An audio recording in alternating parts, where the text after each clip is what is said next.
ରୀମାକୁ ଲାଗିଲା ଯେମିତି ଆଜି ତାର ଜୀବନ ବାହାରିଯିବ। ଅସଦ୍ ଧୀରେ ଧୀରେ ତାର ପୋଷାକକୁ ଉପରକୁ ଟାଣୁଥିଲା ଏବଂ ନିଜ ହାତକୁ ରୀମାକୁ ଖୁସି କରିବାରେ ଲଗାଇଥିଲା।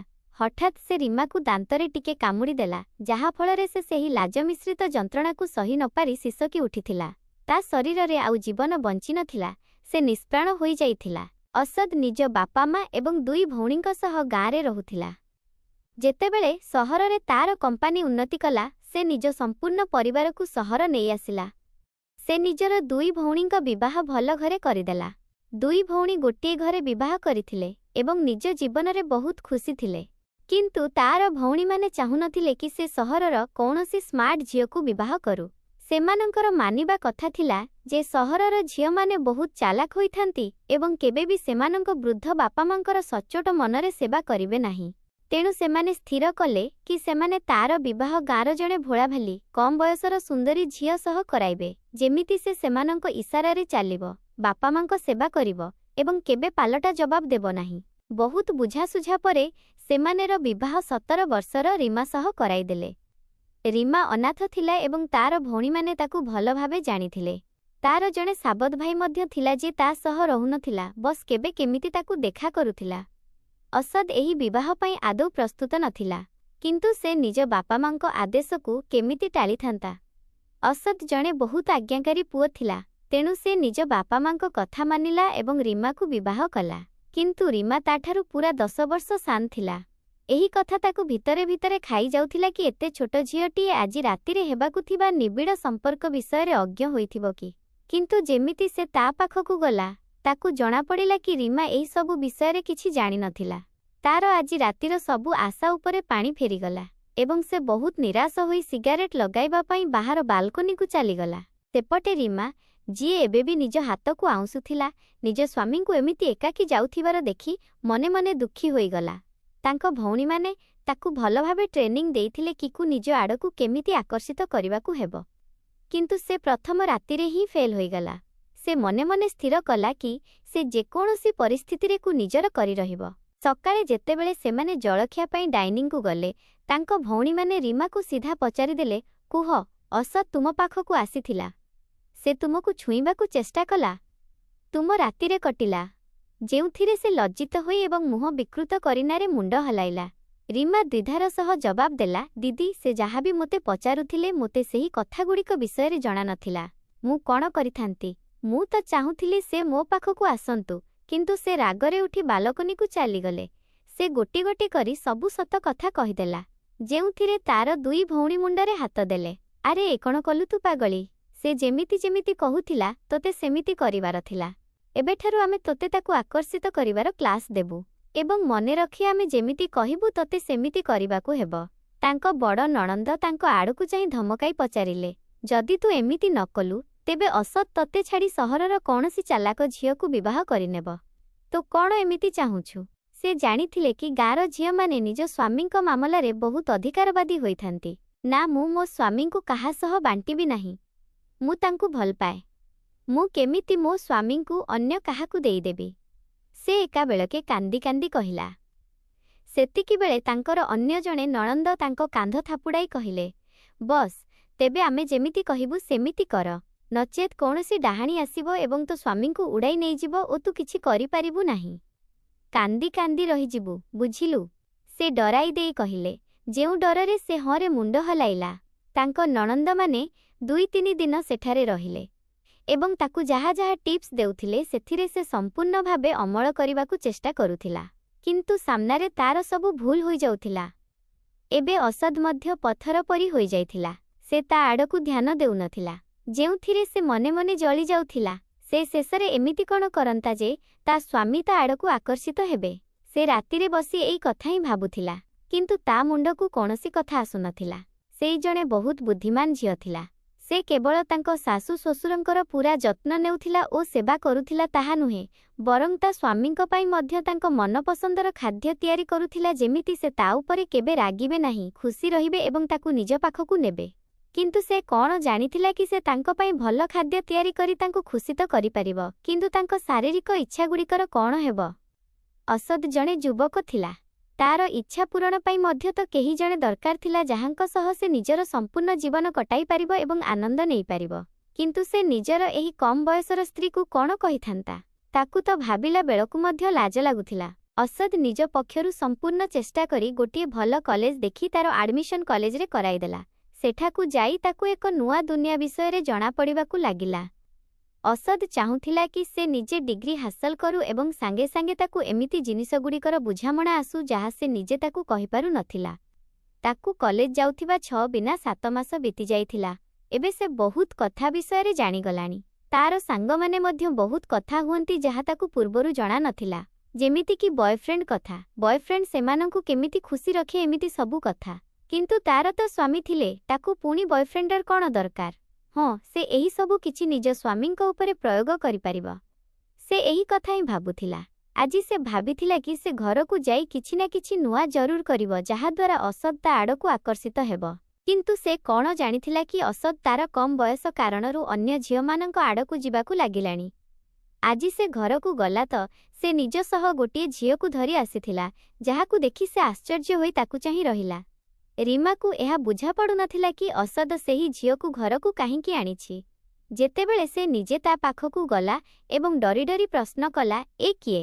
ଅସଦ୍ ଖୁସି ହୋଇ ହସି ହସି କହିଲା, ଏ ମୋର ବିଜନେସ୍ ପାର୍ଟନର। ଏ ମୋତେ ବହୁତ ସାହାଯ୍ୟ କରିଛି। ଏହାର ସ୍ୱାମୀ କାମ ଅନୁସାରେ ବାହାରକୁ ଯାଇଛନ୍ତି, ତେଣୁ ଏ 3-4 ଦିନ ପାଇଁ ଏଇଠି ରହିବ, କାରଣ ଏମାନଙ୍କ ଘରେ ଗତକାଲି ରାତିରେ ହିଁ ଚୋରି ହୋଇଛି। ତେଣୁ ତାଙ୍କ ପାଖରେ ରହିବାକୁ କୌଣସି ଜାଗା ନଥିଲା। ସେଥିପାଇଁ ମୁଁ ତାକୁ ଆମ ଘରକୁ ନେଇ ଆସିଲି। ତା ପାଇଁ ଗୋଟିଏ ଭଲ ରୁମ୍ ରେଡି କରାଇଦିଅ।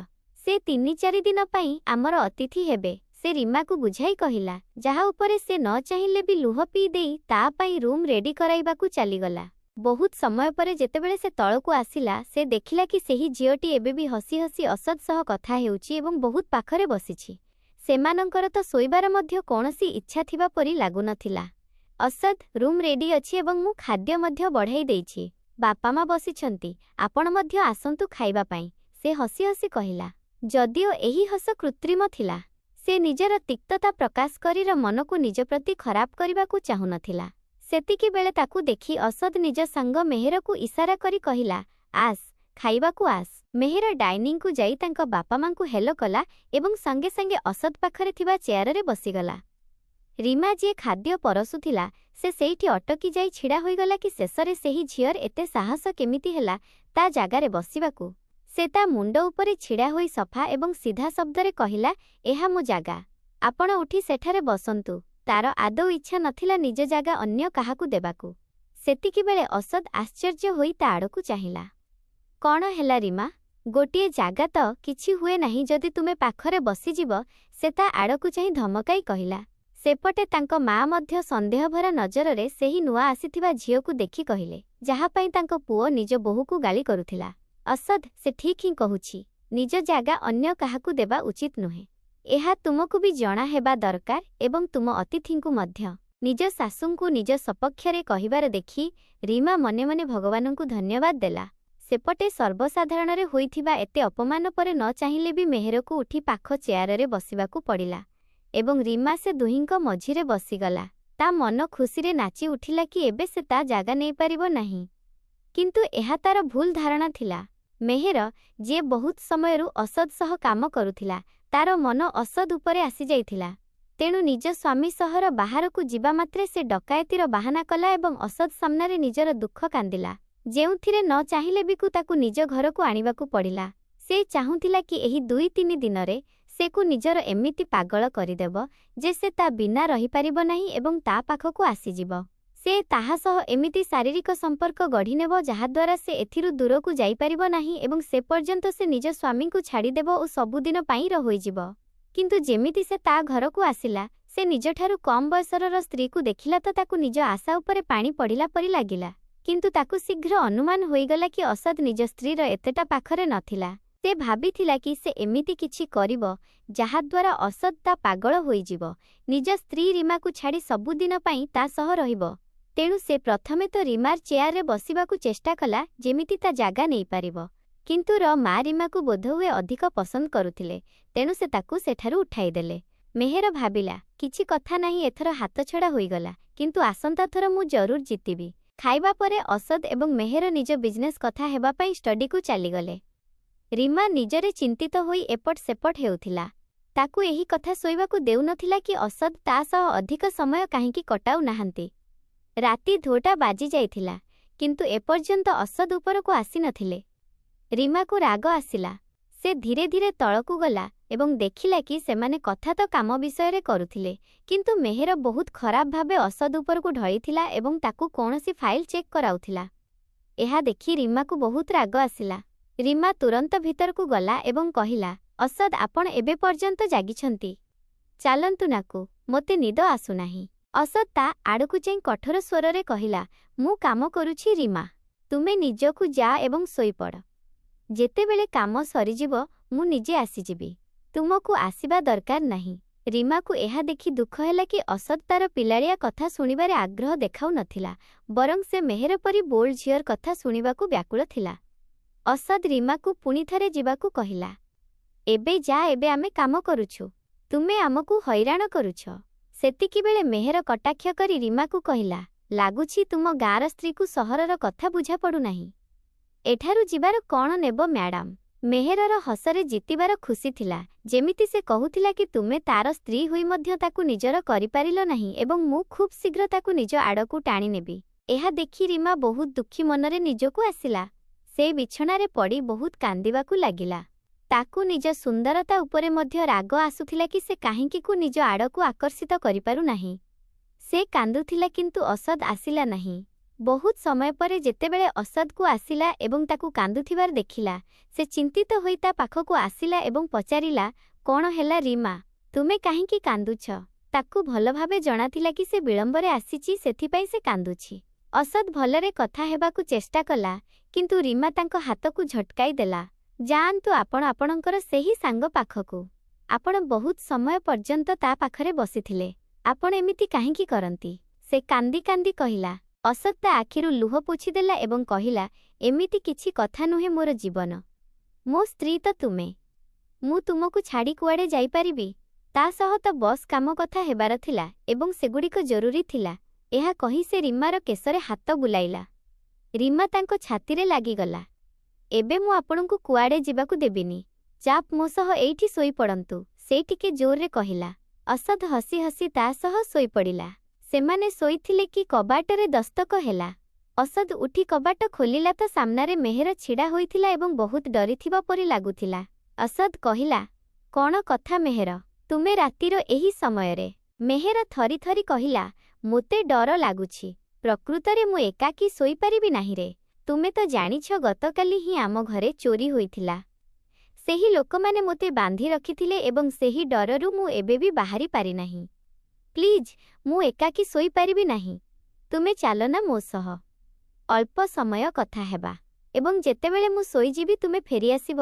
ସେ ନିରୀହତା ଦେଖାଇକୁ ନିଜ ଜାଲରେ ଫସାଇ ନେଲା। ଯାଉ ଯାଉ ମେହେରକୁ କହିଲା, ମୋର ବିଶ୍ୱାସ ତୁମ ସ୍ତ୍ରୀକୁ ଖରାପ ଲାଗିବ ନାହିଁ। ଅସଦ ମାନିଗଲା ଏବଂ ସେଇ ପଛକୁ ଚାହିଁ ରୀମା ଆଡ଼କୁ ଦେଖିଲା। ରୀମା ବଡ଼ ବଡ଼ ଆଖିରେ ତାକୁ ଚାହିଁ ରହିଥିଲା। କିଛି କଥା ନାହିଁ ରୀମା, ତୁମେ ଶୋଇଥାଅ। ତୁମେ ତ ଡରୁନାହଁ ନା? ମୁଁ ଏବେ ଟିକେ ସମୟରେ ୟାକୁ ଶୁଆଇ ଦେଇ ଆସୁଛି। ଏହା କହି ସେ କବାଟ ବନ୍ଦ କରି ମେହେର ସହ ଚାଲିଗଲା।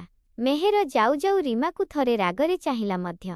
ପଛରେ ରୀମା ପୁଣି ଥରେ ବିଳପି ବିଳପି କାନ୍ଦିବାକୁ ଲାଗିଲା। ସେ କାହିଁକି ଏତେ ଅସହାୟ ଥିଲା? ରାତି 9ଟା ବାଜି ଯାଇଥିଲା, କିନ୍ତୁ ଅସଦକୁ ଫେରି ନଥିଲା। ରୀମା ସାହସ କଲା ଏବଂ ନ ଚାହିଁଲେ ବି ମେହେର ରୁମ୍ ଆଡ଼କୁ ପାଦ ବଢ଼ାଇଲା। ଯେମିତି ସେ ଧୀରେ କବାଟ ଖୋଲିଲା, ସେ ଦେଖିଲା କି ମେହେରର ସାର୍ଟ ବଟମ ଖୋଲୁଛି। ସେର ଛାତି ଉପରେ ପ୍ରାୟ ହାତ ବୁଲାଉଥିଲା ଏବଂ ତାର ଓଠର ଗାଲକୁ ଛୁଉଁଥିଲା। ଏହି ଦୃଶ୍ୟ ଦେଖି ରୀମାର ହୋସ ଉଡ଼ିଗଲା। ଏ କ'ଣ କରୁଛ ତୁ? ରୀମା ରାଗରେ ଚିତ୍କାର କଲା। ତାର ସ୍ୱର ଶୁଣି ଅସଦ ହଡ଼ବଡ଼େଇ ଉଠିଗଲା ଏବଂ ଆଶ୍ଚର୍ଯ୍ୟ ହୋଇ ରୀମାକୁ ଚାହିଁଲା। ତୁମେ ଏଠି କ'ଣ କରୁଛ?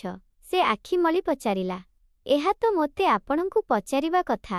ଆପଣ ମୋତେ କହି ଆସିଥିଲେ କି ଅଳ୍ପ ସମୟରେ ଆସୁଛନ୍ତି ଏବଂ 2 ଘଣ୍ଟା ହେଲା ଆପଣ ଏହି ଅବସ୍ଥାରେ ଏହି ଝିଅ ସହ ଶୋଇଛନ୍ତି। ଆପଣଙ୍କୁ ଲାଜ ଲାଗୁନି? ରୀମା ରାଗରେ ଥରୁଥିଲା।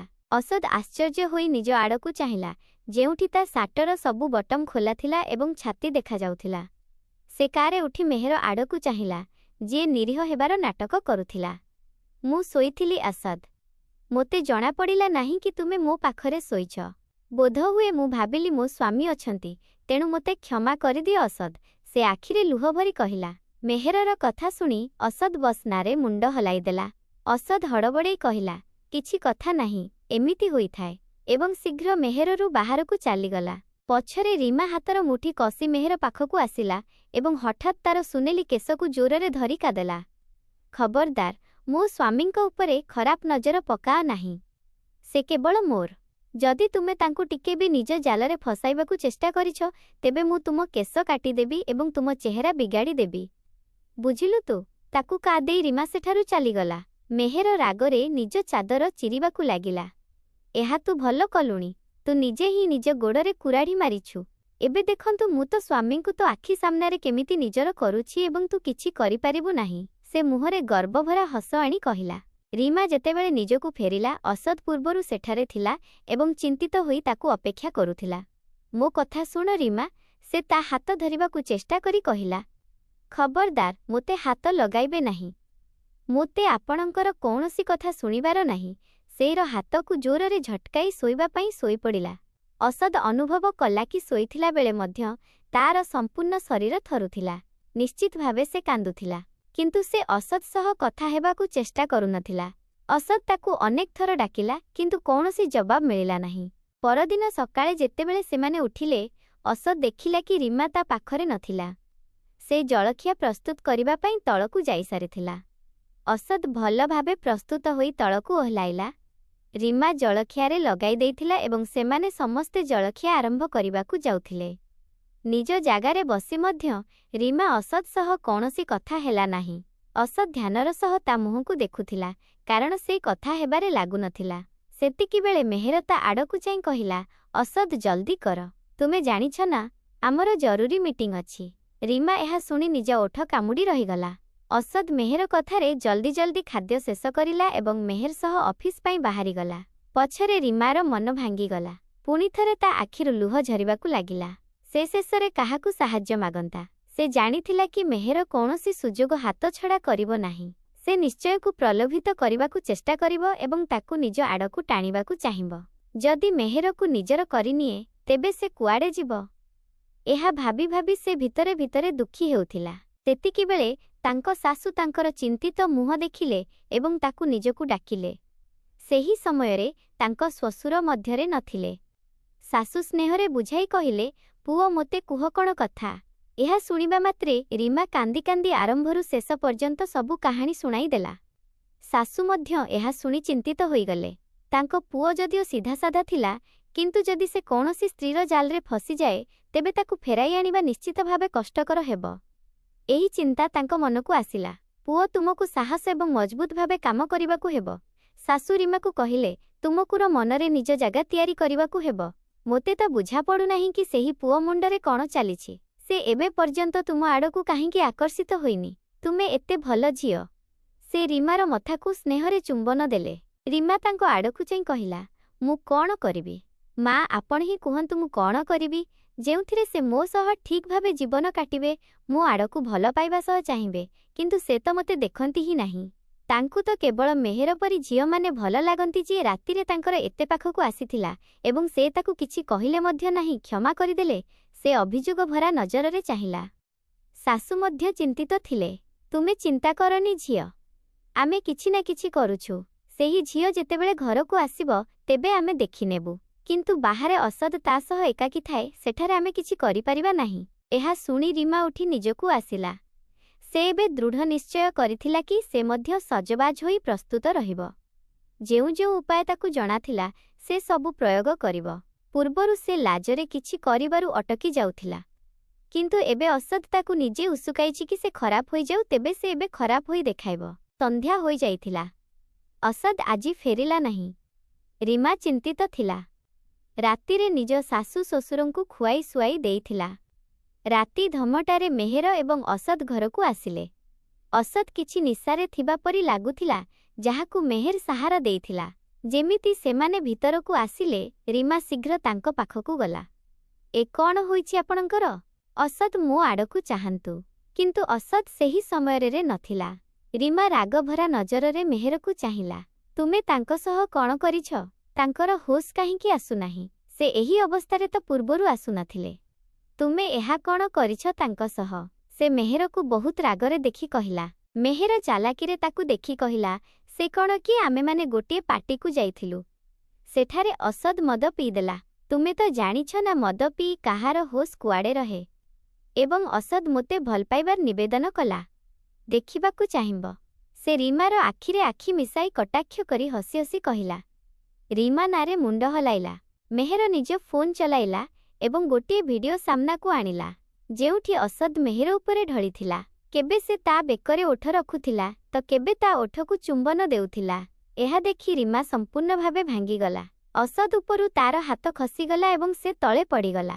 ମେହେର ଜୋରରେ ହସୁଥିଲା। ଏବେ କୁହ, ଆଉ କିଛି ଜାଣିବା ବାକି ଅଛି କି? ସେ ରୀମା ଆଡ଼କୁ ଚାହିଁ କଟାକ୍ଷ କରି ତାକୁ ଆହତ କରି କହିଲା।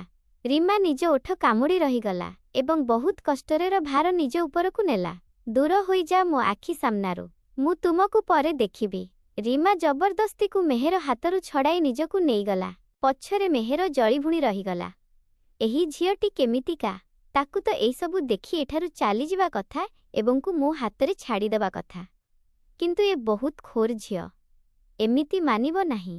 ମୋତେ ଏହାଠାରୁ ମଧ୍ୟ କିଛି ବଡ଼ କରିବାକୁ ହେବ, ଯାହାଦ୍ୱାରା ଅସଦ୍ ସମ୍ପୂର୍ଣ୍ଣ ଭାବେ ମୋର ହୋଇଯିବ ଏବଂ ଏ ନିଜ ଆଖିରେ ଏଇସବୁ ଦେଖି ନିଜକୁ ଛାଡ଼ି ଚାଲିଯିବ।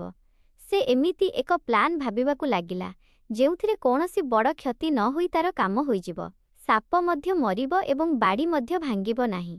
ଅସଦ୍ ପୂର୍ବରୁ କଥା ପ୍ରସଙ୍ଗରେ ମେହେରକୁ କହିଥିଲା କି ରୀମା କମ୍ ବୟସର, ଯେଉଁ କାରଣରୁ ସେ ଏବେ ପର୍ଯ୍ୟନ୍ତ ତା ଉପରେ ନିଜର ଅଧିକାର ସାବ୍ୟସ୍ତ କରିପାରି ନାହିଁ ଏବଂ ତାର ନିଜର ମଧ୍ୟ ଶାରୀରିକ ଇଚ୍ଛା ଅଛି ଯାହାକୁ ସେ ପୂରଣ କରିବାକୁ ଚାହୁଁଛି। ମେହେର ସେହି ସମୟରେ ସମବେଦନାର ନାଟକ କରି କହିଥିଲା, ଆମେ କୌଣସି ନା କୌଣସି ରାସ୍ତା ବାହାର କରିବା। ଥରେ ସେ ଅସଦ୍ ପାଖକୁ ଆସିଲା ଏବଂ ତା ଓଠ ଆଡ଼କୁ ଢଳିଲା ତ ଅସଦ୍ ତାକୁ ଅଟକାଇଲା ମଧ୍ୟ ନାହିଁ। ବୋଧହୁଏ ସେ ମଧ୍ୟ ଏହା ହିଁ ଚାହୁଁଥିଲା କି ତାକୁ କୌଣସି ଅସ୍ତିତ୍ୱର ସନ୍ଧାନ ଥିଲା। କିନ୍ତୁ ତାର ବିବେକ ବାରମ୍ବାର ତାକୁ ଏହି ତାତ୍ସଲ୍ୟ କରୁଥିଲା କି ଏହା ଜଣେ ପର ସ୍ତ୍ରୀ। ତେଣୁ ସେ ମେହେରକୁ କାରେ ଦୂରକୁ କରିଦେଲା। ଯେତେବେଳେ ସେ ବିଜନେସ୍ କାମ ପାଇଁ ଗୋଟିଏ ରେଷ୍ଟୁରାଣ୍ଟକୁ ଗଲେ ତ ମେହେର ଜାଣିଶୁଣିକୁ ଡ୍ରିଙ୍କ୍ ପିଆଇଦେଲା, ଯେଉଁଥିରେ ସେ ବେହୋସ ହୋଇଗଲା। ସେତିକିବେଳେ ତାର ବେହୋସର ଫାଇଦା ଉଠାଇ ମେହେରରେ ତା ସହ ଖରାପ ଫଟୋ ସବୁ ଉଠାଇନେଲା।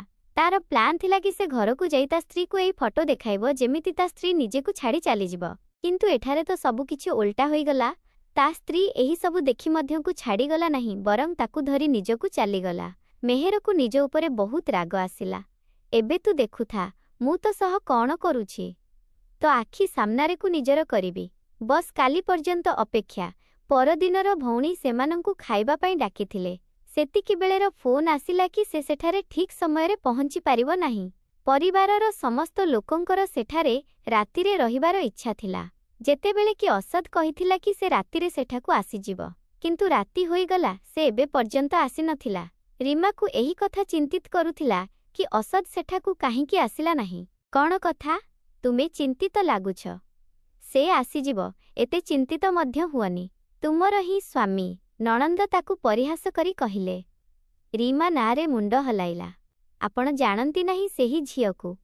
ସେ ମୋ ସ୍ୱାମୀଙ୍କୁ ପାଇବାକୁ ଚାହୁଁଛି। ଆପଣଙ୍କର ଆଉ କିଛି ସାହାଯ୍ୟ ଦରକାର କି?